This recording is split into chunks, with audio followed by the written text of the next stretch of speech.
Hey everyone, and welcome back to another episode of Indie Game Movement, the podcast that talks about the marketing and business of indie games.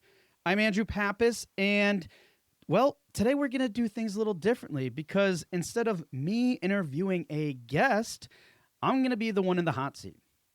So a while back, I had a chance to join Harry Foku on his podcast, The Gaming Playbook, and the conversation we had went deep in a way that I think you guys will really appreciate it.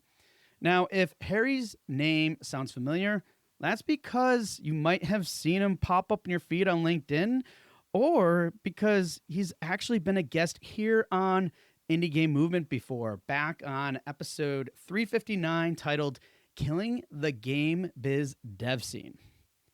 You know, Harry does an amazing job at connecting dots between games, business, and marketing. And honestly, he really does a good job too at asking the kinds of questions that really force you to kind of slow down and think more intentionally. And I think that's really important and something we need more of. You know, on the podcast episode with me, we talked a lot about why marketing shouldn't just start at launch, but at the concept stage itself. And how, things like empathy play a role in connecting with players, and also how to understand your audience as people, not just numbers pulled from, spreadsheets and other data sources that we use. What I really liked about this conversation, though, is that it stays practical. And a lot of that is because of how Harry's just so lasered focused in his approach to really getting down to that bottom line, that core answer. But in doing so, it's also without losing the bigger picture, because that's really important too. Because this conversation is really less about chasing short-term outcomes and more about building trust, clarity, and momentum over time.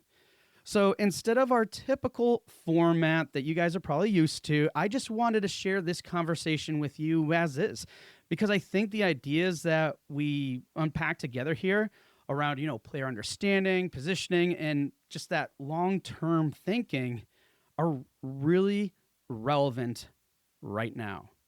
So I hope you get a lot out of this episode, and please, by all means, check out the Gaming Playbook. There are so many other amazing podcasts there, or just follow Harry on LinkedIn too. But all that said, without further ado, here's my conversation with Harry Foku.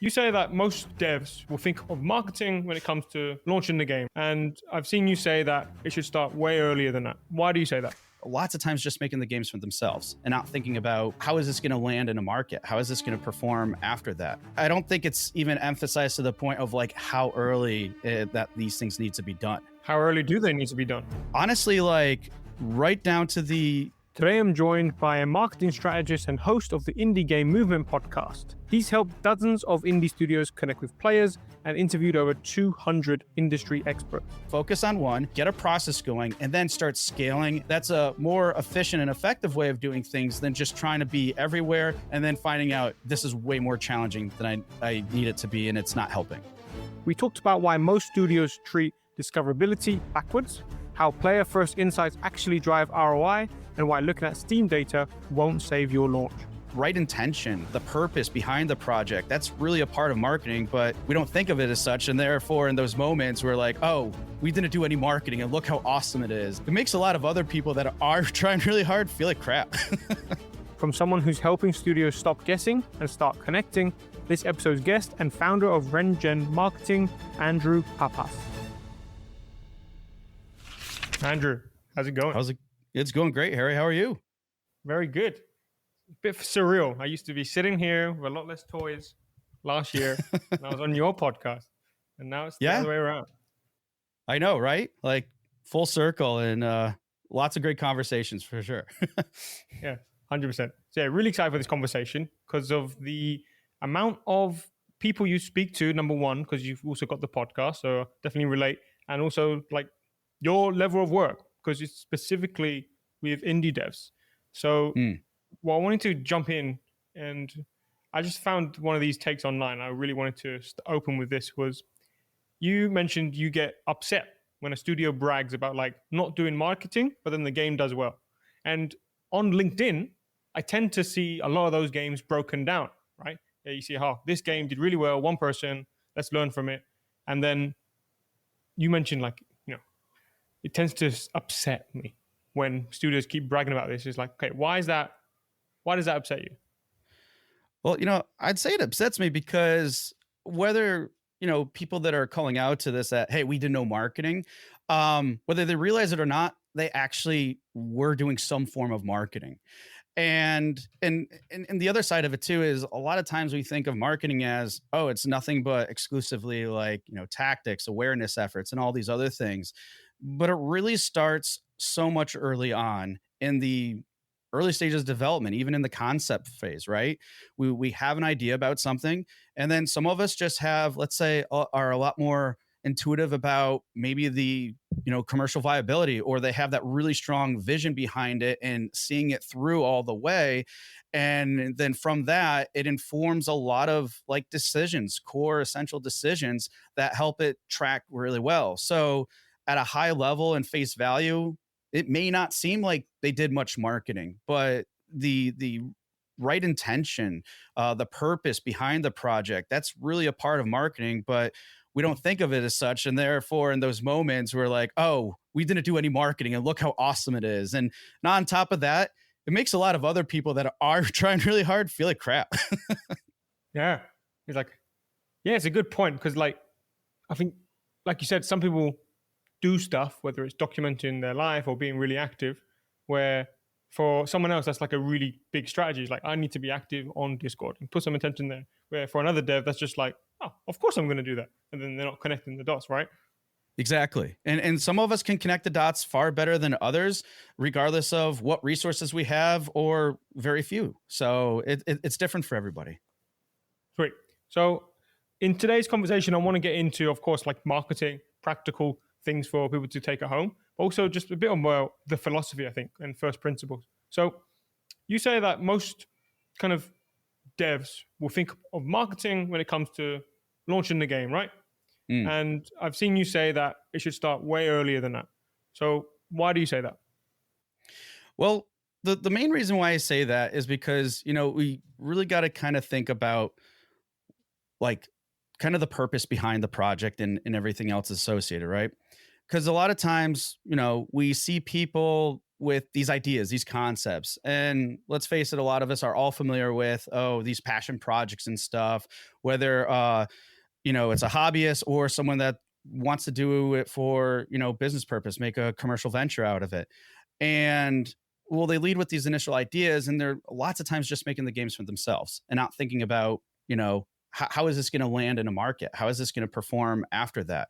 If you're looking to starting a business as an indie studio or anything, or even just as a solo developer, small team, whatever, you need to really like start thinking earlier on instead of thinking about marketing much later. And I mean, I feel, at least in a lot of the circles that I'm in, that's almost common knowledge. But still, I don't think it's even emphasized to the point of like how early that these things need to be done. How early do they need to be done? Honestly, like right down to the concept stage. If you're looking, hey, I have an idea about the game, great, let's vet it out a little bit more. Now there's two sides to this. One, I have some understanding of, but I'm not really involved with that process, and that is assessing the skills of your team. Like, what can you effectively put out there without within your means? Because if you can't, it's like, let's say for a lot of people, it's really hard to lead with an MMO. It could be a commercially viable market to get into, but if you have never done an MMO before, maybe that might not be the best move for you, right? So Yeah. that's one part. But then the other part is really assessing, the market and the needs and the demands behind that. And that's an area I think, most of us probably do, but we only go so far. And in particular, what that is means is, we'll go through this process of like, quantitative analysis, which is essentially let's do some game comparisons and look at the mechanics, genres, and see how this data compiles to say, hey, is this a viable product? Is it popular? Like, is that in high demand and everything like that? So we go through that process. We get an understanding of like, okay, well, based off of our team's abilities and based off of what appears to be in demand in these other games that are out there, this is kind of the market we're going through. We're going to make a game within this genre. Great. But that's usually where we stop. And there's a problem with that I see. And it's not like you shouldn't be doing this. Like totally do that quantitative assessment. But when we stop there, we're basically leaving like money on the table. Or just making it harder for us to, make something and work towards sustainability. And it's because what I call this part of the process is just demand-based thinking. We're solely looking at the demand and seeing how we can fulfill the demand by simply adding another item to the store, another game to the store. But that's not necessarily doing anything. You're just adding something else. There's no real things that you like. We're going to lead in with differentiating in the product. And yeah, people will go in and assess other products and games in the market too, to kind of start doing that process. But there's no real system or let's say focus or any type of other thinking behind it. So what I propose here is combining it with another type of thinking, which is what I call solution-based thinking. And this gets into deeper understanding of the market, specifically with players. And what we're doing here is it's taking all sorts of different information. It could be reviews of these comparison games. It could be, surveys or feedback or anything else that's out there, and getting down to the problems that player have. Now, for some of us, when we think of problems with games, we're like, well, what problems could players have about games? I mean, if you think about it, we're in the entertainment business. So for entertainment, like, are there really problems for people? Because these aren't like games aren't like a necessity for people to buy. So therefore, there's maybe not necessarily a need for games in the first place. So it creates a conundrum because we don't think that there's problems really when it's in the form of entertainment. But there's still psychology behind how players work. And also, I think hearing you say that, like, I have problems with the way games play, right? Like, I'm thinking, like, right now I mostly play mobile games. And the way my funnel experience is gone is it a roguelite? Is there a full experience and a meta game that isn't grinding, have to watch ads? And I just have to filter my way through. Then I'm currently left with Balatro, and there's this other game where it's like kind of roguelite. There's some ads, but I'm giving it a go. It's called High Roll. And yeah, unless I can pick it up and put it down, that's just my filter. But hearing you say, like, what problems are there to solve? I did a podcast yesterday with John Wright, and he was talking about how Dream Games took what effectively Candy Crush has made, which is like an amazing Merc-3 game, but then added so much polish and then metagame around it, then a completely different way of marketing it, that now, boom, they've just been valued at 5 billion. Even you've taken what objectively you could call like the king, Candy Crush, but then they still managed to iterate, and I think it's because they solved the problem that the players had with the other game.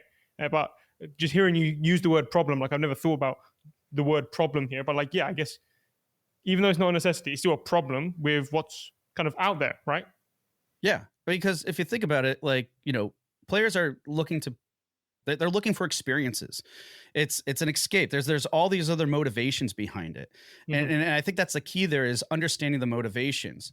And when I say problems too, it's not just problems. I really boil it down to two main points. It's pain and satisfaction or fulfillment, right? These are all, and those are like the core drivers, like us as humans. And pain in particular, if you think about it, we're hardwired to avoid it. Regardless of what the pain is, we want to avoid it at all costs. We'll do what we can until, if we can't, it's usually because there's something else that's more painful that will take over. So how does pain fit in with games? So pain fits into games through, again, this information we basically all have access to, and learning what players are saying about these comparison titles, opposed to just relying solely on high level data and metrics about how games are performing, how many players they have and stuff, because that just informs what they have done. But reviews and everything else gives us reasons why they do these things or why they have pain around these things. And again, like I would say one of the best places for this is reviews, because people, even in positive review, like, when we look at reviews, we look at like the overall review rating, and then we go into like positives and negatives, and we might just read all the negatives and some of the positive and stuff. But what I have found that there's actually a lot of positive and negative sentiment in both positive and negative reviews, meaning we could have a positive review that's like very well supporting the game in that experience, but then there could be a lot of negative sentiment, like I really wish that they improved on this thing, or I got this feeling and it didn't vibe with me, but overall I still like the game. Because then what if that person has a next level experience? Then yeah, it's interesting because like it's binary, right? It's like you got 1, 2, 3, 4, 5 stars, let's say. But then if the 5-star person has this wrong with the game, and then there's a game that doesn't have that, then you could get, it's almost, I don't know if this is right to say, but like better to please the people who are 5 stars on this game, because they've already liked that genre of game to a certain extent. And if you make it like a dream game for them, it's probably a lot easier to convert that to your game versus getting someone who got a 1 out of 5 and trying to fix all those problems, because then you might even just take them to a 4. Right, exactly. And if you, I mean, think about it this way too. When you're having a lot of positive reviews that surface a lot of in similar problems and this like negative sentiment in some aspects, right? Overall, it's positive, but if that's surfacing a lot, what that's showing you is, and again, you look at this across a whole market segment, like of these game comparisons, what you're identifying is missed opportunities, like people that didn't realize this when they came out with the game. Maybe they can't shift, maybe they're still not supporting the game after the fact, but yet people are still purchasing these games that are popular. Those problems are still surfacing, they're still being identified. And that's what I'm talking about when people are leaving money on the table. And this applies to everybody, whether you're really popular game and doing it really well, or you're trying to or your game isn't, or you're just trying to figure out where to fit in. These players are essentially giving you what it is to then get to that point or improve upon that. And I call that basically, it just distills down to surpassing existing value. That sounds like a lot of work. It does, but like if you look at the grand scheme of things too, like in terms of making a game, prototyping, validating the concept, and taking it all those stages. And for some of us, I mean, looking at development cycles of like 2-5 years, which hopefully most people aren't doing 5 years unless it's absolutely needed. That I will say that's way more work and a lot more risk. Yeah. I wanted to ask you on that. I was at Develop Brighton recently, and I was surprised actually. There was a lot of people. I've gone to a stage where people I've interviewed back when I was a recruiter, or even just like last year on this podcast, and they've been laid off, and they've gone through that cycle, and now they've started a startup and they're looking to raise money. And I've had 3 of those different conversations where people join a startup and looking to raise money. And I was very surprised. 2 things. So the fact that they joined a company and they were looking to make a game over 5 years. I was like, how is that a plan in today's kind of economy? Like, how do people know what's going to happen in 5 years now that we've got all these recent developments? You've got post-COVID, you've got GTA 6 coming out next year. I don't know what's going to happen there. Like all this stuff. And then you have a 5-year development plan. But then the other thing is they've raised already like a couple million. They just need a couple million more. So it's like, okay, wait. So people are, some of them, raising money successfully for these big, ambitious games. And when I hear you say, like, let's look at the reviews, it makes sense. But then I'm like, what if I'm making a game which is ambitious enough where it's going to take 2-3 years? Surely the review data in 3 years will be different. And then, like, I'm always kind of, I don't know, I don't want to make another Overwatch clone 5 years late, or another Balatro clone 3 years late, right? And I feel like there's a lot of the games coming out now are just extraction shooters, which remind me of Fortnite. And I'm like, I can see why, but then I can see why some are going to be suffering, right? Like we've had a few big names where, live service, big launch, and then, okay, goes away. And I'm like, Jesus Christ. Yeah. And you know what? You bring up very good points too about the dev cycle, but it also goes both ways in terms of, the essentially the market research I was talking about too. Because, if, for example, there's been cases where I've worked with people on this process and, sometimes they're like, oh, let's look at Stardew Valley because we're making a game that's just very similar Valley, but, quality of life updates and things like that. But then it's like, but what's happened though is if you look at older titles in the sense, and you can see how this applies, especially if you have like a very long dev cycle, is well, Valley did a really great thing, but since then, newer games have come out that have already surpassed the existing value of Stardew Valley. How It do you doesn't measure that? When you use that word, how do you measure existing value? Existing value is basically what's currently like available on the what's currently available on the market, and meaning like, so I'll take again the example of Stardew Valley. Yeah, because I'm very curious with Stardew Valley specifically, because that seems like a game where it will be quite subjective whether a game is got more value than the original Stardew Valley. Like, is there an objective way where a marketer can say this game has now got more depth, it's got more playtime I relative? see. Like, how can I actually know which game to quote unquote remix or get inspired from? Because where I'm not in the marketing hat, I'm like, okay, what's the biggest game in this genre? Go Yeah. there. But you're saying that might not be the case because of this value. So I was wondering, how do you measure the value a game has? Okay, so when you're talking about value, I mean, there's lots of perspectives in terms of value, but what I'm looking at it from the perspective of this assessment, and diving deeper into supporting this the demand based thinking, the commercial viability of something. We're not looking at value like, is it a good game or not, or do people like it? Because clearly, like Stardew Valley is probably we could call it a great game or whatever. Um, and lots of people love it, and it's going to have high value regardless of who you are or whatever. I'm sure most people would say yes, it's a high value game, especially the people that love playing it and still play it. But we're not necessarily looking at value from that perspective. We're looking at, let's say, maybe market value, meaning people in general do look like would like to have something new. But sometimes at a certain point, they might not be familiar with what else is out there. They don't know about anything else out there.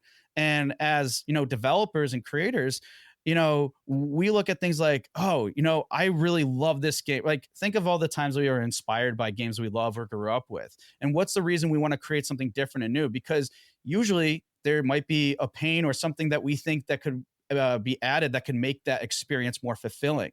So even in that initial process, from the creative process itself, we're already looking at things that way of how do we surpass existing value in that sense, and probably a little bit more like technical or practical form, like, hey, this is great, but I want to make that experience better and I have some ideas on how to do it. That's what I mean by surpassing existing value. It's not to say there's less value or more value just because it's something new. It's just adding like quality of life features that we couldn't do because maybe the tech wasn't available or it wasn't as accessible. Only bigger studios or AAA could do it, but now we can because of advancements. That's what I'm referring to in surpassing that existing value. And there's that part. And then obviously identifying all those pain points that players call out. And you're like, hey, we have the means to address those pain points in our game. And that's how we're going to solve those problems. I want to take us to the listener here. Like, let's say I'm an indie developer, or I'm developing a game, and I'm thinking about like post-COVID, GTA 6, AI. We've got these three big market forces, and like the old game problem has come up on this podcast quite a bit, where there's so many other games which is taking everyone's time, and it's just very different to how things were 5 years ago. And you've been in marketing in games for a long time, so you've been through these cycles. So I was wondering, over the last year, how have you changed the way you've approached kind of work? Like, what has kind of been a practice you've stopped doing, and what's a practice you've started doing when it comes to kind of analyzing where to spend your marketing dollars and your time?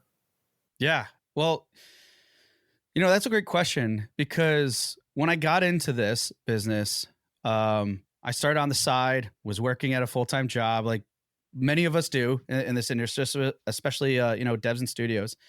And then when I went full-time and stuff, a lot of the mentality I had was thinking about it was freelance based. So I was always thinking about the how, or what actions do I need to take, right? And it's very specific around that. And that's what I picked up on from the industry and just kind of followed suit and went there. But in time what I started to pick up on and realize, and part of this realization was just from my, I guess, infatuation with entrepreneurial podcasts. I mean, that's what inspired me to do my own. That's the reason And I'm here. yeah, right. If I didn't have Tim Ferriss podcast and all that stuff, Yeah. literally, I listened to that throughout uni, and then it just became so normal to me. It's like, oh yeah, I'll start a business, and then I realized not everyone has had that podcast education where for 3 years it just becomes so normal. So yeah, I definitely resonate. Yeah. So and I'm sure a lot of us have in some way, shape, or form. But with all that entrepreneur stuff and because of maybe certain figures and people in that space that I was following, I started to realize like real live lessons that they don't even teach you in college, really, or I'm sure some they do. That's like one of the biggest components about creating products just in general is really like, yes, a lot of people lead with what's something I can create myself and solve a problem for. And more likely than not, other people are going to have that problem too. And honestly, that's no different than how a lot of us create games. But sometimes, because it's so creative and subjective, sometimes we get so passionate about that. And passion's still important, but we get so passionate. That's when you see, like, again, those passion projects that kind of go nowhere because we're not thinking outside of the box, so to speak, when it comes to an audience. But so what I started realizing is we have that process, and then once you got something, that's like, okay, we got to get it out there. And what happens, what I've noticed is everybody was really focusing on the how or focusing on the tactics. And they say strategy, but as far as I understood over time, when people say strategy, they really mean a plan, which is still very different because plan is still associated and fixated with the how, the tactics, and everything else. Can I ask you then, what's the difference of a marketing plan versus a marketing strategy? A strategy is really a concept or like thesis or an idea, like kind of like this vision. And it can be pretty focused and whatnot. And you can even go deeper where it's like, let's say internal facing or external facing, meaning like, this is what I share publicly with people, what our strategy is. And this or outward facing, but our strategy internal might relate more to culture. Right. So, sorry, not necessarily public facing, but like, this is how we're going to act outward when we create awareness and everything. And this is what we're going to do internal with our culture. But ultimately, a strategy is like this theory you have in terms of what are we going to do? And it's a lot of cases, I think it's most helpful if you leave it fairly broad, because then it's open to interpretation, meaning like you can easily pivot, but still follow that guiding principle in light. And that's what the strategy really is. It's a guiding principle. It's like your North Star. It's not really definitive in actions because it's just guiding you to there. And then from that point, then you're determining what those actions are. But a lot of times we just lead with the actions. We don't necessarily think of what the final thing is outside of just thinking, oh, the end result is let's get a lot of wish lists and hope that it sells a lot on Steams. But that, and again, that leads into another area, which is more out-based thinking. But that's what the strategy and the plan is. Again, just those step-by-step lists. What are the actions we take? What platforms, etc. Those are the differences. And we tend to mix the two, and lots of industries do that. Yeah. So like you brought up wish list there, and I can imagine like if you just had a marketing plan, it would be kind of like that, the trope where you ask GPT to make a bunch of paper clips and then it like devours the world to make as many paper clips as possible because the goal was make paper clips. And if like the marketing plan is get wish lists, well, there's probably one wish list which is 10% conversion and one which is like, I don't know, 50% or 1% conversion if you go in like pure wish list. So there's nuance. And I'm wondering if you could, for people listening, like give us an example, right, of the last year or last two, like a project that you might have worked on, like they came to you with like a game, they had more of a plan, but then they had a strategy. Could you give us an example? It would be good to hear that. I might have to give like a kind of overall or general example. And because, a lot of people, when they come to work with me, it's like what happens is they come to me and they say, hey, look, we have this plan and we want to do this, this, and this. And usually it's always based off of, wish list numbers. How do we achieve this? And are these marketing people? No, No, I would say majority of them are just like, studio heads, just solo developers, things like that. And they're they're definitely logically based thinking and stuff, and like, hey, we have these goals and we need to break, and with these goals we got to then break it down, go backwards, and then that gives us like beats and other things, and they're thinking in that way. Sometimes it is marketing people too, though, that will come and have a similar But structure. but it was interesting. You said they have a plan and they're just coming for you, like help us execute. But if I'm in their position, at least after listening to the last 20 minutes, well, maybe they should first let's vibe check this plan, or let's check first the site, right? And that's what's happening. Because here's the thing, like lots of information out there on the how, and it's still effective, it's still helpful and everything else. But what's happening now is people are executing on these things. It makes sense. We hear like these breakdowns of success stories and everything else, and it's all logic. It's like, okay, this makes sense. I do X and Y is will be the result. But what happens is, as they get further along, whether they're copying these things outright or just being creative in how they're coming up, they're not getting the results that they're looking for, and then they're getting stuck. And then they try something else, and that might happen. And then what happens is, either one, it's starting slowly leading to burnout, or two, they just are getting frustrated and thinking, why isn't this working when it worked for this person? And yes, I mean, some of these things they're anecdotes. They don't apply directly, but it still gives you a good, at least somewhat of a foundation to work from, to kind of explore and experiment. But people are still getting stuck. And that's when they're coming, and that's when clients and stuff are coming to me, because they're like, we're doing these things, we read about them, but we still don't know why nothing is working. And that's where the answer lies, is in the why, because their intent behind it is still solely based in a lot of cases on outcomes. They're looking strictly at the results. I want wish lists, and that's the end all. And it's not so much, I would say, even though it's still good to consider the example you led with before, like 1% conversion, 10%, all this other stuff. It's really more about, instead of looking at things from an outcome perspective, which is more based with the how, you want to look at things from a process perspective. And that's the why. That can be broken down in different ways, but like the processes of, not so much of like, hey, how do we do this and how do we scale? That's more of a logical based and an effective way of making things as efficient as possible. But part of that process is also like, well, why are you reaching to these particular players? Are they your ideal player base? Is there a broader audience you can tap into? How do you communicate with them? Do they resonate a certain way? Are there certain things from your project that maybe it's not so much about this particular feature you think is really unique, but they're resonating with another feature or just the theme of the game, that's going to land you, more wish list, because you're actually connecting with players, opposed to just saying, hey, we got this feature and this feature. It's like, and this goes back to a concept where I think the industry as a whole has a problem with, is we treat players like players. We don't treat them like people. We're not being empathetic of their other interests and other things that they actually care. They, care as well as the game, but they care more about, because when you think about players or as people in this way and their broader interests and stuff, you lead with a lot more empathy. You can become a lot more creative with these solutions and these processes that then get you the results you're looking for.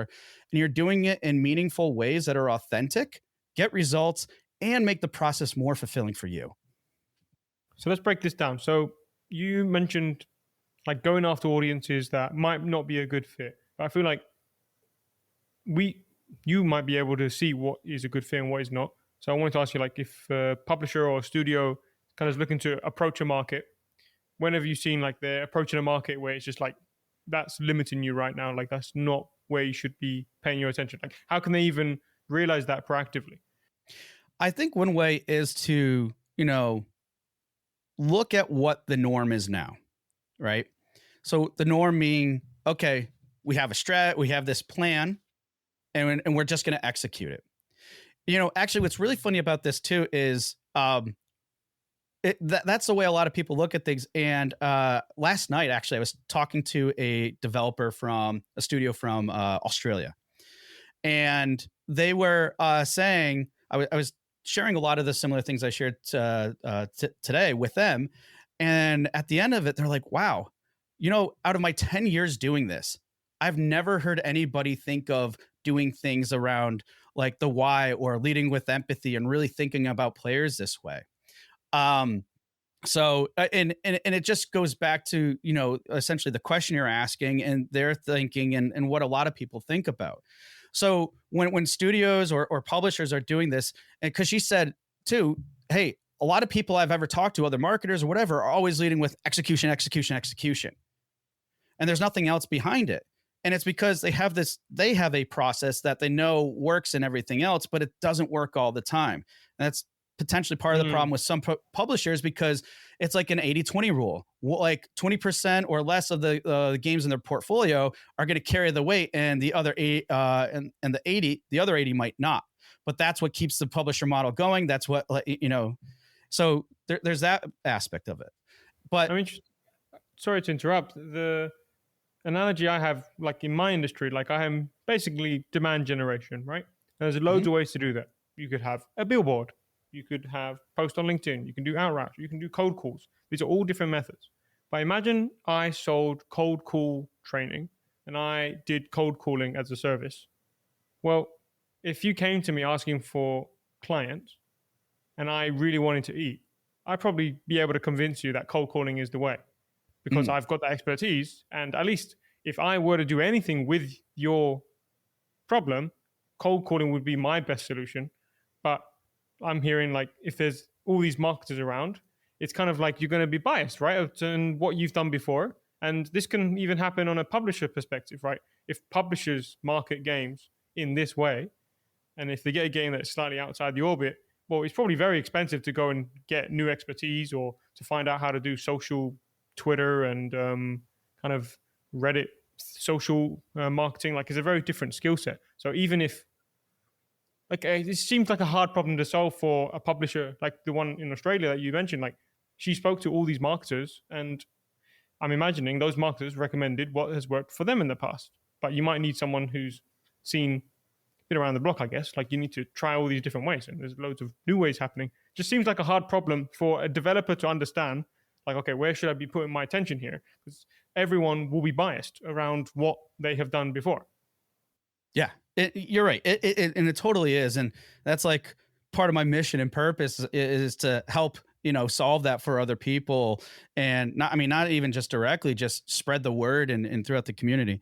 But in regards to solving the problem, I mean, what I would say to anyone out there, regardless if you have access to resources that help explain the why behind audiences or explain the why to the problems that are found within markets or market segments, one of the best things that I've come up with that anybody can do and costs nothing is just go through some simple exercises of basically what I call, like, you're almost like envisioning or role playing. And what this process does is, you, like, whoever you are and you're thinking about your audience, put yourself just for a moment, like really try hard and put yourself in their shoes now, and think of, okay, I'm doing this, how might my ideal player do this? Right now, at first, what's going to happen is you're probably going to, a lot of these responses or thoughts that come up are going to be biased based off of what right? Because that's the only information that you're leading with. And but that's okay. I mean, and that's what a lot of us probably tend to do anyways, which leads to guessing and filling in our own gaps and stuff. But the important part of what this process does, this exercise, it at least gets the gears turning in terms of, okay, what else are these people looking at? And then if you do that regularly, like, okay, we're working on this feature, what might people do? And then you're like, oh wait, maybe we should ask people. We'll just do a simple post on Reddit. We're not promoting anything. We're just simply asking a question and seeing like how people resonate with that. And then maybe you tweak that and stuff. And again, it starts those gears turning. It starts that process. You start thinking about different and new and creative solutions, leading with an with empathy and this empathetic approach, where you're gonna start be able to come up with new and different and creative solutions to these problems of, hey, we're doing our checklist, we're executing, but now we're getting stuck. So that I would say for anybody out there who's trying to, navigate this and go beyond with what works and what they know, it's not to say abandon everything that you have done and that process works and stuff, but at least keep that there, but consider, looking a little bit beyond, leading with a little bit more empathy. And it's not to say people aren't empathetic. We just get so caught in what we know and what we're doing that we don't generally think that much about, oh, what else could we do? What else can be improved on? As you talk, I think about my world, and it's interesting because in my world, there's a lot of things I can look at to check where I should spend my time.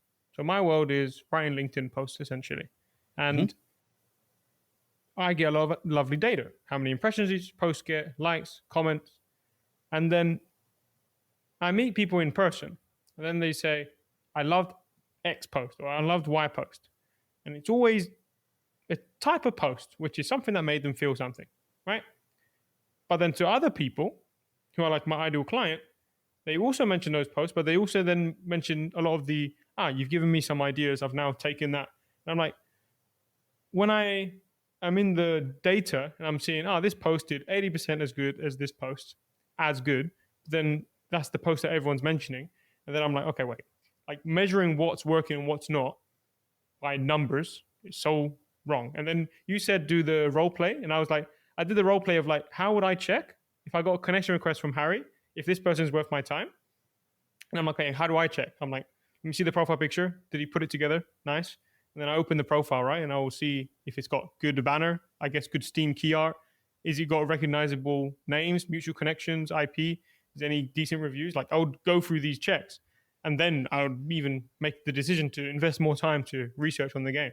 And this came up on the podcast where you can do Facebook marketing for a game by kind of just being honest, by basically joining the Facebook groups of similar games, from my understanding, and then you basically ask a question like, "Hey, I'm building this game. I'd love some advice on this feature," and then you can literally ask the question like you said, like, "Okay, I'm planning to market this game. What would resonate with you?" And I feel like because I'm such in my world, it's like let's obviously not take one person's opinion. Let's take the opinion of all these people, which is more data. But then we're actually missing the nuance, and it's funny because it feels like conflicted advice. Like you in marketing at college or uni, in my case, it's like if one person says something, it doesn't mean anything. You need to get loads of data. But then if you go loads of data mode, then you're not going to actually get the nuance to actually make a decision and do something different. So it's like we need to balance both. Bit of a ramble there, but the thinking is, okay, let me ask this question if that's okay. So if I'm looking to get insight from players directly, what would be the best way to do that without kind of coming across of spammy or selly potentially? Yeah. I mean, honestly, I think one of the easiest and fastest ways to do that in general would be just read, one would be read reviews of games. Now, a lot of that information obviously is going to be specific to the game, meaning it's going to be specific to that as a product, right? So that's I would say a lot of that information, it can be helpful in a broader sense, but it's a lot of it is going to infer more on the development side. And then so the other way to do that then is just through various communities. Honestly, one of the best ones you could learn from this is reading. Again, you don't necessarily have to make posts or anything, but just reading information on Reddit. So in these spaces, people are already talking about these games and everything, but the ones that are very active, like check out their profile and see where else are they active and stuff. And when you start doing that, and again, like the more data, the better, right? But at the same time, this is like another step into that exercise I talked about, like role playing. But at the same time, if you go across, like, let's say 5 people that are talking about Coral Island, and of those 5, you look into their post history, not to be creepy or anything, but I mean, you're just doing this to learn and better serve them, right? So you look at their post history, and if they're very active in all these, and there's analyzers online, you pop in their name, and then it will show you what communities they're in. Little simple things like that. But if you want to go deeper and see what kind of conversations are happening in the other spaces and what those other spaces are, you start getting a better picture. And then you go back to your yourself in terms of what are, your values and what are your vision and stuff. You go back to the game, what are not just the features, but the themes and maybe the emotional aspects that your game creates, or what are some of the motivations behind, like, is if your game is a city builder, what about city building can relate to an actual regular human behavior that's fulfilling for them, right? So when you go back to these things, connect the dots, you have this a little bit better understanding of these players, and then you start honing in and focus by connecting these dots, and that's essentially the process of alignment. And through that process, what you're effectively doing too is you're, instead of filtering based off of, oh, what platform do I market on, and what do I spend the most time on? I mean, you're still going to do that. That's still important. But what you're also doing is alignment's allowing you to filter out and connecting with the right players, serving that specific audience, as opposed to just blasting it out into whatever channel or platform in hopes that you're reaching the right people. Like, tailoring your messaging is as important as, what communities and platforms you're targeting. Do you do much paid stuff in marketing? Paid ads versus organic versus what have you? So I don't advertise it, but yes. Yeah. Why don't you advertise it? I've had a few different marketers on recently. I've kind of had a streak, and there's some who just only do paid marketing. There's some that pretty much only spoke about kind of more the social marketing side of things. Then there's some which are just pure mobile marketing, which is like its whole beast. It definitely is. So yeah, I'm curious, like, how should people think about types of marketing? Is every piece of marketing relevant for every game, just a different priority list? Or are there certain games where you kind of want to be selecting these channels more than the other? Like, how does a indie developer decide where to put their attention when it comes to a marketing channel? Yeah, it's a good question and a hard one to answer, because my approach to it generally, and I'm happy to talk about paid a little bit more too in a minute. But my approach to general isn't, like, in theory, like all our marketing is basically done, online, right? Like, I mean, yeah, there are events, physical events, but outside of that, it's basically online. Outside of, like, maybe word of mouth, which still is going to happen online, but everything's Sorry, pretty. just to touch on this, Yeah. would you include an announcement at an event online? You get me? Like, if you're like, is it Next Fest? Like, there's somewhere you get one big announcement, or Gamescom or what have you, of their game, and it's part of the launch of a game. The fact that it's done in a physical spot, is that online? I'm speaking online. If it's on the internet, it's online. So any activity on the internet. But but I mean, physical might be you're at an event, you have a booth, and then you're doing promotion or network or, whatever that way. So all I'm saying is lots of the activities that we do to create awareness and marketing is almost exclusively online. There's very little that's happening unless you're going, it'd be great to hear stories of people going door to door, right? So if we look at, and I might have lost my train of thought for a moment, but I know we're focusing on with, like, which channels should we choose? Which channels, right? Yes, thank you. So when we're doing this, my theory is, like, all these people are hanging out in these respective areas anyways, but then it's just a matter of finding out which ones are going to land. And the other thing too is, like, people always want to know this, and I look at it from a different perspective. Okay, so there are probably going to be some that do better than others. Like, you hear people that, oh, TikTok really worked well for us, and you might see a correlation with other games in that genre that are working well on TikTok and such. And great. So maybe that's an indication there, right? So you could use, like, data like that to go forward with. But my take on it is, well, a few things. One, we're all human. We all have our differences and everything else. And for some of us, even if, like, TikTok sounds like it's going to be the right fit where our players are, maybe it's not within our means. Maybe I'm not the one who would want. I don't want to be the face of those types of things. I don't have the means to, hire someone or whatever to do it, and so that's not going to work for me. And maybe if I even, like, push myself and I'm not all in, that could lead me to burn out and become more frustrated and more stuck.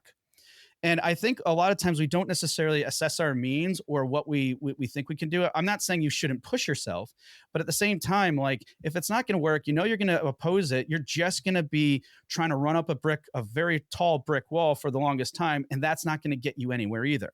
So I look at it from perspective of work within your means, establish something that does work for you, and then if it doesn't, move on to the next thing, and then move on. And if those things aren't, and if you can't find any areas that are working, then maybe it's time. Then it might be a signal. Okay, we got to go back. Maybe it's our messaging that's really not connecting with people. Maybe our hook needs to be a little bit different, right? And then it's those other things. So and it's not to say like so because I think it's very difficult in a lot of cases to find what is that right channel. Is there a specific channel just for like outside of like a subreddit that's like dedicated to RPGs or cozy games?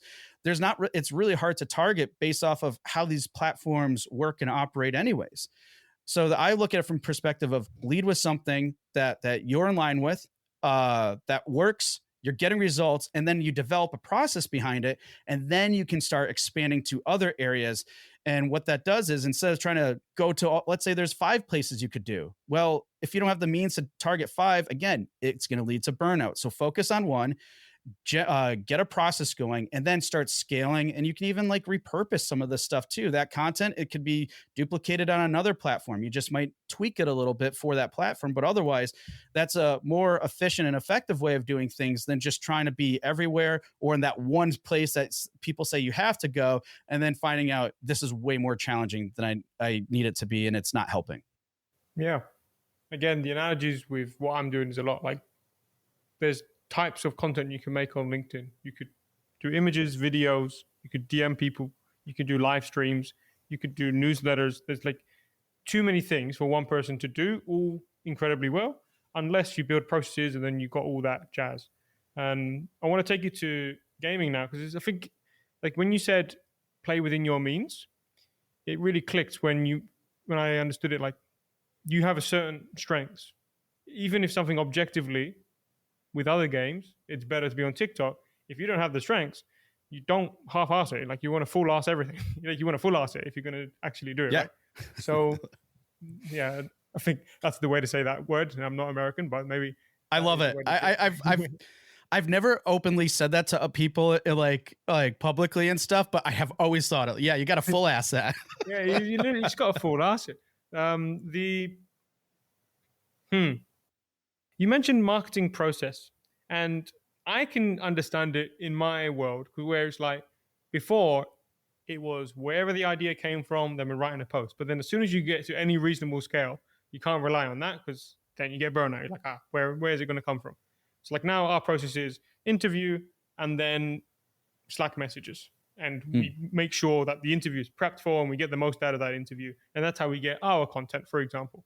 But when you say marketing process, that's a lot of the time, from my understanding, like it might be like the founder dev, or in a bigger studio, it could be the marketing manager, but like they're making a process to make, I guess, content, right? Whether it's paid ad copy or organic. So could you break down like what a marketing process is like within a studio? Like what does it actually look like? What I would explain, or what I would understand it to be, is, hey, we have some like key images or types of like, gameplay or whatever that we want to show, right? So it gets usually distilled into, hey, what's this really good screenshot? And a good screenshot, one I would call out to, is saying like it has a lot what I call visual context, or has enough context. So when a player looks at it, they're like, I get what's happening here. Because there can be a lot of disconnect sometimes. A dev knows what's going on. A player sees it like, it's all dark. I have no idea what I'm looking at. So there's that. Then there's going to be video clips, right? And I think that in general, though, the process is more about we're getting this content. A lot of times it's more visual oriented, which makes sense. And then we're then going to like have a plan to and put it out there. Now, that's how I see that process working out a lot. But then I don't think there's and this goes back to what I've kind of shared earlier about like the why. But why is that particular piece of content better than another one? And the like, what is the intent behind it? Well, and again, a lot of times it's outcome based. We're going to see what it gets for results and go from there. But then I think a different way to kind of look at these things to maybe improve some existing content creation processes that in marketing and awareness processes people have is what is the intent of it, and how is it serving the audience? Like, what is going to be, how do we let's lead with like, how do we resonate and connect with players as opposed to just excite them?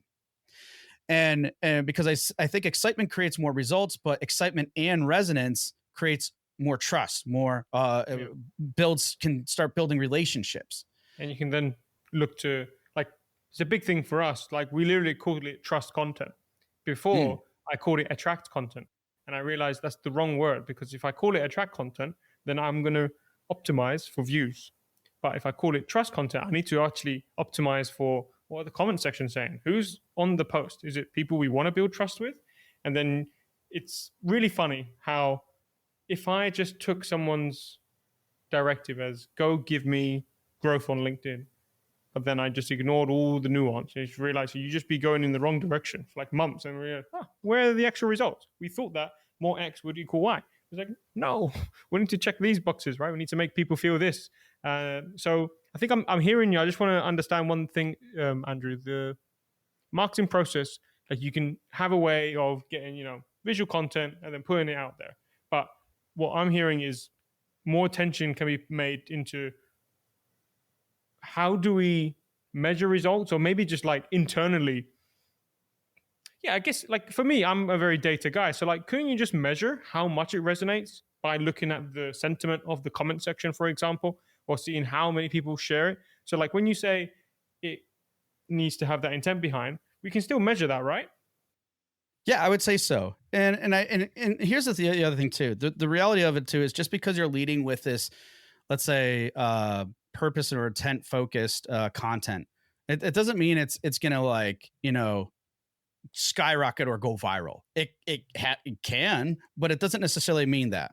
I'm saying that too because a lot of times we might lead with something different, like this is a new concept maybe for some people, and they try it and then it doesn't work. But it's like, well, how long were you trying for? And that's where, consistency is a factor too. But in terms of measurement, yes, absolutely. It's honestly, I would say it's no different than how you would measure any other form of content too. But this time we're not so much focused on the impressions and all that stuff. And I would say you're going to get more value and understanding if you have comments. Now, you might not get comments right away, and that's okay too. But so that's why I would be like, just, and maybe it's just something that you try this type of content and another one that has this intention and another. When I run ads for people at times, I do the same exact thing. This is very, very focus based and everything else, and this is what we're going to go with. And this has a theme behind it. Like this ad copy is focusing on more, and a lot of times too, I'm doing this for testing purposes so we could validate things faster as opposed to going on, social media and such. But it's like, well, this one has a theme around identity. This one has a theme about, like, it's there's one game I'm doing, it's a espionage strategy online card game, and this one might be more about recruitment because we're like recruiting agents to be in this game and stuff. So we're more thematic, right? The other one's identity because a big concept of the game is like who you are as these different agents from different factions all over the world and stuff, right? So we have these different thematic ones, and then we have ones that are like, okay, let's just try to excite or do these other things, and just try it that way. Because I'm not saying, oh yeah, you always want to be like, connecting and resonating. I mean, I do, but if the other thing is working, then I wouldn't say go away for that, and see what you get for results, see what people are coming in. Maybe you're getting a ton of wish lists from one thing, but you're getting a lot of people in your community on on another type of thing. Stick around for the other stuff. Exactly. And that's the thing. It goes back to, if you're just exciting people, yeah, you can still do those things like establish trust, build relationships and stuff. But the things that are connecting and resonating people are more likely to get those people to be like, wow, they're making a game for me. Wow, because of how they communicate, I feel like I almost like know them. It's like they know me almost and stuff. And when you're building that type of connection with players, they're going to be the ones that are really those ideal ones that are more likely to become advocates, that are more likely to help with like word of mouth and all these other things. And that's, I think, the key difference there. So, but it's I will say this, it can be hard to measure all that. Like in this data age where we're all online and we have multiple devices that we're swapping between two, it's super, super hard to connect these things. So it's almost like keep an open mind and be aware of all these activities that are going on. It's yes, it's a lot to consider, but if you don't look at it that way, again, you might just keep going back to the habits of we're only going to be outcome based. And you could miss these great opportunities when you're building relationships with people, but instead you're just looking at the wish list count. Yeah, yeah. I mean, there's the marketing saying, right? Like you want 6 to 7 touch points before usually someone makes a decision. And some Yeah. of those touch points might literally, have 0 conversions and next to 0 every time you run it.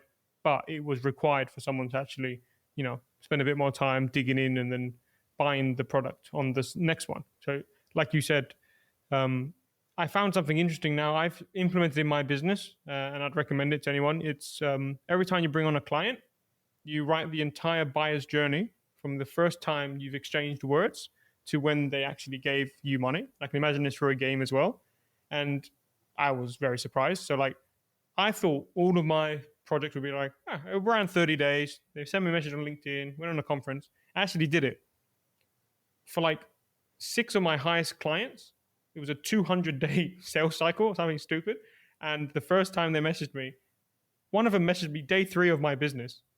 And I replied to him saying, yes, let's work together. And then I had the call, then they never followed up. And I didn't even clock that. Then literally at Nordic Game this year, we booked another meeting and then it finally hit the thing and then they've become a client. And I was like, I thought this was a 30-day exchange, but it was actually they were involved in my world for literally 200 days. And I just never considered that when before I was like, oh yeah, go conference, get X amount of meetings. But like, okay, imagine I only went to conferences and never shared what I was thinking online or never did these podcasts, completely different thing. So that's how I explain my podcast expense on the accountancy thing. Cause like, I don't know, it's very hard to measure exactly what if it's affecting what, but I know it's definitely, a big plus. So, all right, I have an idea. You gave me an idea that I think a lot of people might like. With what you just shared, I think it's brilliant. It reminded me of something similar I read in a book. Great book. I highly recommend everybody reading it. It's long, but it's worth it. Influence, the psychology of persuasion. And there's a section in that book that talked about this guy that they were talking about who's great at car sales. He didn't have a lot of training or something, but over the years, and one thing that he did I don't know if it was every month or every year, he sent out a card to like past people. And it was I read this book. It's a very good book. So it's on Spotify as well for free if anyone's paying for Spotify. Awesome. So anyways, that factor alone is one of the things that he attributes to why he was so successful and made so much money at his job. And obviously he was still personable and everything with these people, but it was just having that touch point that made all the difference. But back to what you were saying, like, first off, I love that you did that. That's like, I'm like, wow, that's freaking brilliant. And to really understand that, because what does that do? That gives you more understanding of what that journey looked like and everything else. Now, as you were saying, I was like, why don't we figure out a way to apply this to, studios and developers, well, right? I think we could, right? We could just ask 50 players. Could you mind telling us your buyer's journey? We'll give you some currency. Because one thing I want to say, Andrew, I've already shared this with like a couple of my clients.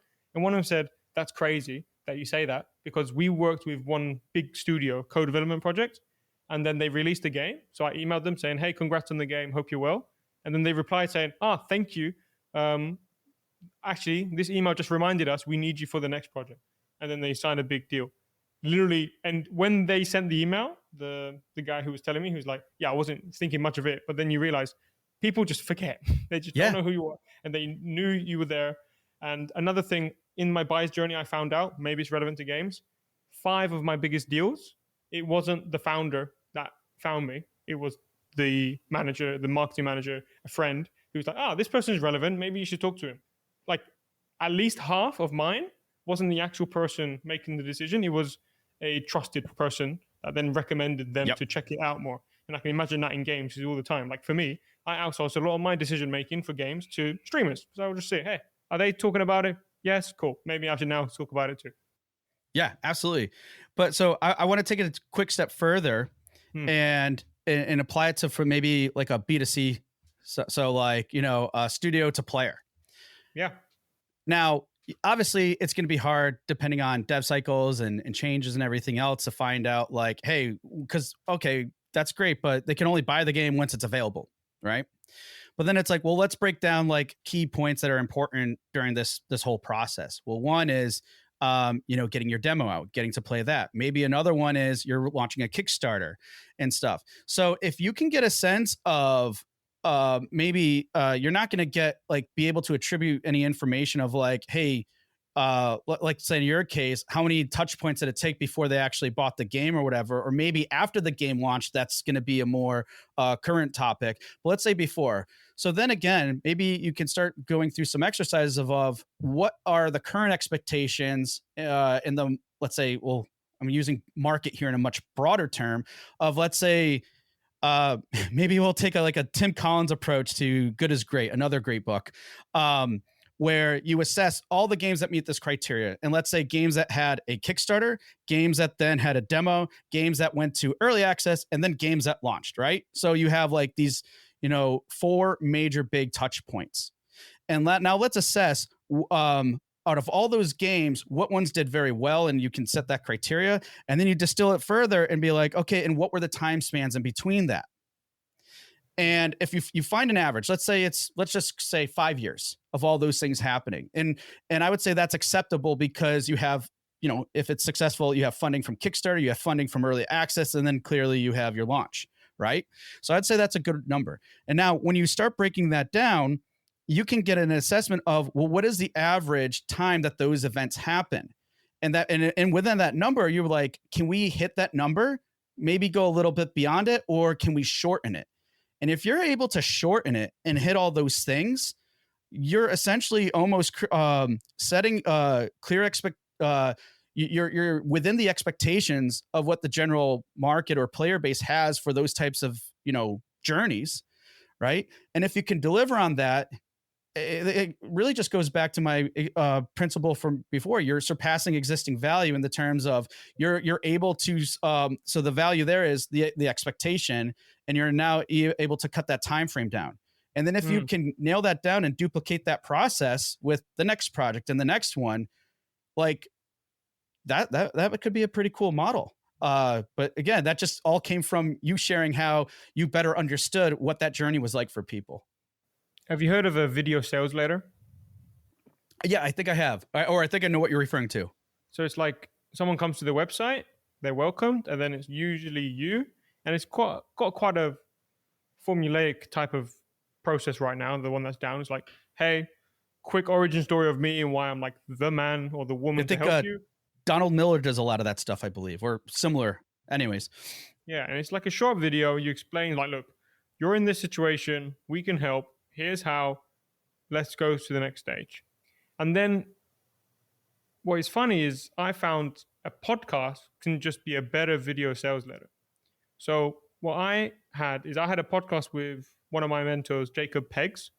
He's now changed his video sales letter to my podcast with him. So when he gets someone into his funnel, he points them to say, hey, before we book a call, make sure to watch this podcast so you can learn more about what I do and what have you. And what we found is when someone watches a podcast, the reply rate goes through the roof, and the conversion rate on the call for him was a lot higher than versus what he had before. And I think the reason why is because you're taking them through those journey a lot quicker. So a podcast can build trust. You can show expertise. You can see what it's like. You can see the energy, see the vibe. Where if you had to do that through text, or you had to do that through snapshots of a game, it would just objectively take more time, and usually stop-start time. So you might have to see the same thing 4 times in a row.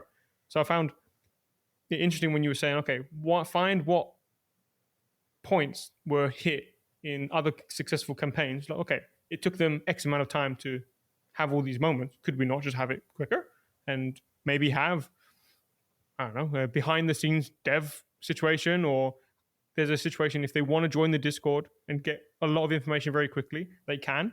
So like little stuff like that where we understand what points does a buyer need to go through to kind of get more confident in a buying decision. It's all right. Are we artificially making them wait because we have to release the feature trailer, which is only going to come out 3 months before the game? So they're never going to be able to make that wish list decision. before they actually see that, and then we've just missed out on all that stuff. Like we can just make sure we can hit those points as soon as possible. Yeah, and I'll add one more thing to that, because one of the biggest challenges that everybody faces, every industry, is time, right? We all have a limited source, and we have to be mindful of who our audience's time is, and players, especially with all the different games out there and just life. We have to be very, very cognizant and mindful of time. But if you're doing these things in a process in a way that's clearly setting those expectations, you're establishing that trust in creative and fun ways. Well, you're going to be prioritized because you're connecting and resonating and building that relationship. And then you're also, because you're setting those expectations, you're and having maybe different types of touch points and bigger touch points, right? Like those around those bigger events. Then when those expectations are set and you're establishing that thing, you're going to be more top of mind than anybody else. And that's how you can potentially capitalize on player time more than, the next game. Yeah. I think also making sure like these are entertaining, right? Like, does someone enjoy consuming this, whether it's an ad or a social ad? We'll close off soon, but I don't know if you saw any of the marketing on Shorts or TikTok for the new Superman movie. I haven't. It's really interesting. It's basically looks like influencer TikTok stuff, but it's like Superman, Lois Lane, and they're just making fun of each other. It looks like The Office basically, and like there's bloopers in it. But like, it's from the original studio, and that's how they're doing their marketing. Obviously, they have stupid budget right now, right? But like, all the comments I was looking at it was like, "This is the best way to market a movie," blah blah blah. Because it was like, it's fun. And at the end of the short, they were saying, "Go watch Superman. Go watch Superman." Oh yeah, it was very cool. So many quick, two quick examples of that. One was, Ryan Reynolds with Mint Mobile. I will talk nonstop about his ads because they're just so fun. They're entertaining. Or main thing was anytime they came on, it was the one ad I would never skip because I just always got to. Yeah, it was always different. It was fresh enough, and even the same one, I'd be like, okay, this is. I just watch it. It was fun, lightweight. It's great.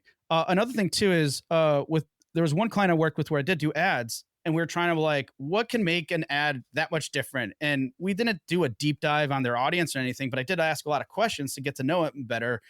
And we're like, let's lead in heavy with this. And I even use this as an example in my GDC talk from this year.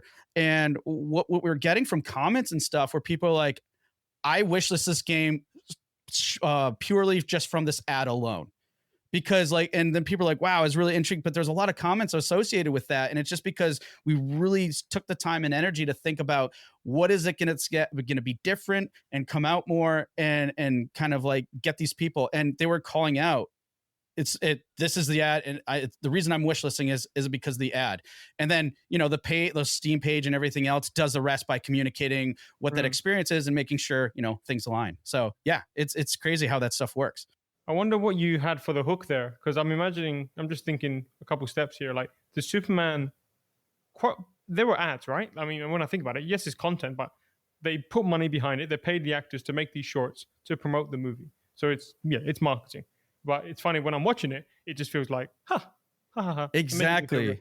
But like, and I don't scroll is what I'm trying to say. It's not like coming this summer. I'm like, okay, bye. So I'm wondering what hook did you use for that ad? Was it a video ad? Was it a banner ad?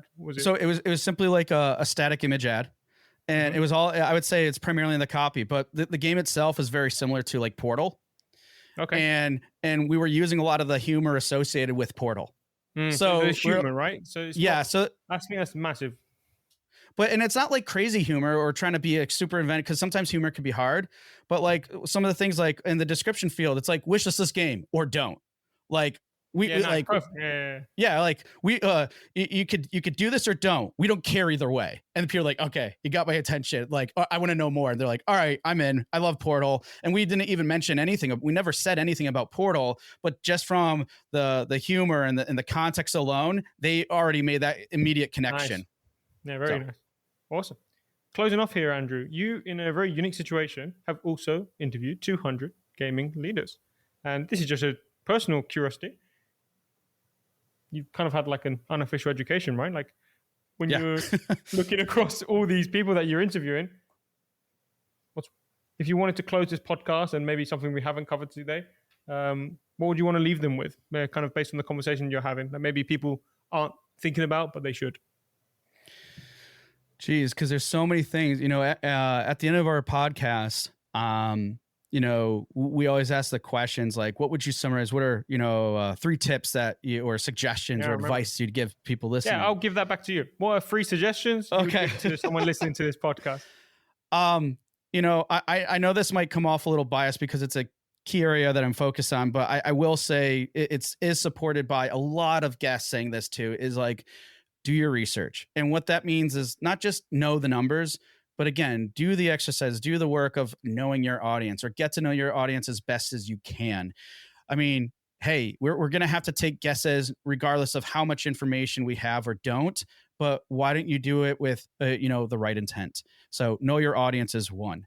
The next one is, geez, it's hard to come up with 3 on the spot, but I'll just say with what I think would be good. And I think, the sentiment of all the guests, you know, compiles to is, really lead with empathy. And again, I want to call out, I'm not saying that I don't think people in this industry are empathetic. They definitely are. This is why when I was initially going into film and then moved over to games, I'm like, oh my God, this place is so much better than the film industry. So you all are awesome and empathetic. But but we get tunnel vision, we get, too focused sometimes on the things that are going on in our own bubble, in our world. Just lead with a little bit more empathy. One guest, Philomena Schwab, actually, she made something that stood out to me, and I try to practice too. And when I say lead with empathy, don't just think about your players and put yourself in their shoes, but think about just other people as a whole. She would do kind of like little things where she would go out and if she saw someone and they had like a nice outfit on or something, she would go compliment them. Like, because she said a lot of times I wouldn't do that. And then I'm like, why not? Just say it. You can make a difference in that person's day and their life just by saying that. And she did that. And she noticed like so many other cool things. So while it's a specific thing and maybe a little bit unique compared to most guests, that's when that really stood out to me. And I think just leading with a little bit more empathy and carrying that even beyond players can make a huge change. And then, I guess the last one, a few guests have called out to as well, is just, you know, it's okay to challenge stuff and keep an open mind. Meaning if people keep telling you, nope, this is the way, great, awesome Mando comment. But it means that it can be broken. It could be explored or at least like improved upon. And because if we lead with this idea of, hey, this is the way we have to do things and everything else, it's just going to make it harder to stand out. So if you're thinking of other ways and things, like just keep an open mind, because I think that's one of the main things that's really limiting us, is that we don't look beyond these things. And again, what helps us do that is with that whole purpose and practice of being empathetic. So I would say that my 3 things: do the research, be empathetic, and keep an open mind. Oh, I love it. And yeah, when I listen to you speak, it's hard for me not to think about my world, but there's a lot of overlap and I've learned those lessons on my side. So I think they're quite universal. Oh, absolutely. Because a lot of these things that I have learned and how I'm applying it here came from the entrepreneurial space. It came from my experience in agencies where, it was B2B stuff, some B2C, but it was different industries. And everybody thinks, oh, my situation is different than theirs. And another thing, it's like, it really isn't, but it feels that way. Yeah, exactly. Great. Andrew, thanks so much. How can people get in touch if they want to work with you, want to continue the conversation with yourself? Sure. Well, I'm on LinkedIn. I'm pretty active in posting a lot of like similar types of insights that we discussed here. So you can follow me on LinkedIn. I think it's like Andrew Pappas, Rengen, or just Andrew Pappas, and you should be able the link to find of the me. description. Also my website, it's rengenmarketing.com.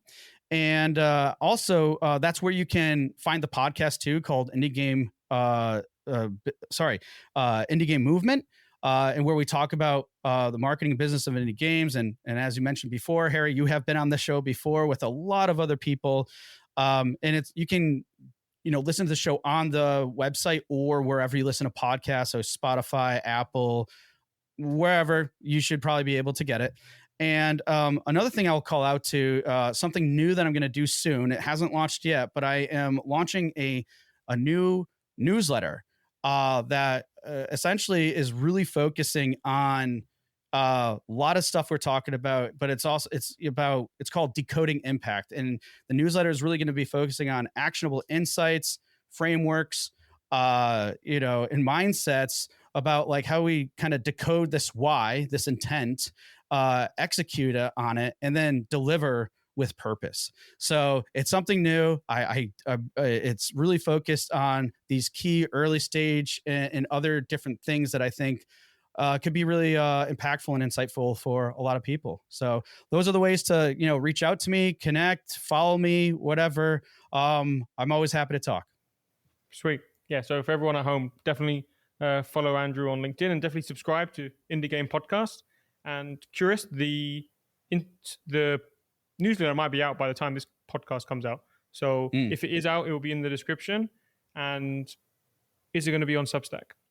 Good question. I honestly haven't gone that far with that, but at some point I'm sure it probably would be or whatever. But for right now, I would say just subscribe on the website. You'll find it in the nav, Rengen Marketing, and you see newsletter, and it has more information in terms of what you expect to.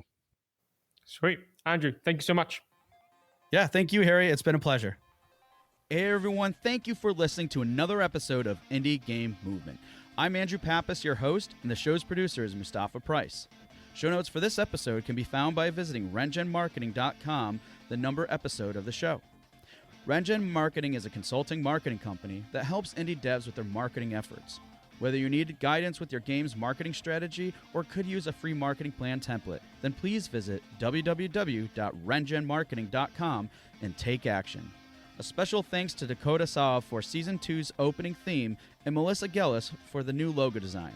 And as always, thanks for being such great listeners, and we'll see you next time on Indie Game Movement.